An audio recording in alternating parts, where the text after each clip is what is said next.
Все очень просто. Мы приезжаем, мы помогаем, все счастливы. Это секрет успеха Гульфиимы Тугулиной. Она автор нового проекта «Я добротворец». Организует концерты в детских приютах, домах престарелых, в хосписе. Зовет друзей, приглашает коллективы и артистов. В итоге их зрителями стали уже больше 800 человек за год. Нам это ничего не стоит, просто приехать на 40 минут выступать. Нас узнавать начали, потому что до этого мы были такими же событийщиками, такими же социальщиками. А сейчас я активно пропагандирую именно волонтерство про боно, именно профессиональное волонтерство. Именно в год добровольца в стране волонтеры начали активно делиться на направления. Кто-то помогает в медицине, другие занимаются социальной помощью и работают с пенсионерами, третьих интересует спорт. Великие имена России, волонтеры Победа, Красная Гвоздика, гостеприимная Казань. 189 проектов, которые представить без них невозможно. В Республике Татарстан действует свыше 900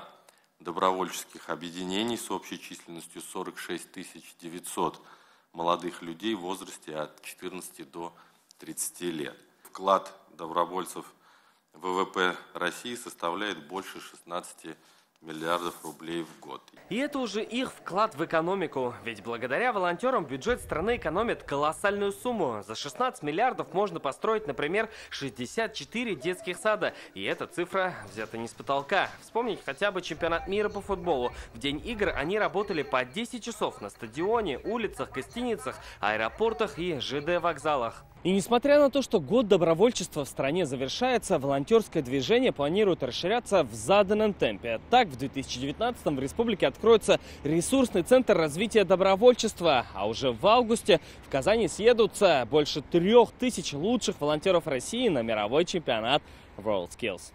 Салават Ухмадуллин, Александр Лобанов, ТНВ, Казань.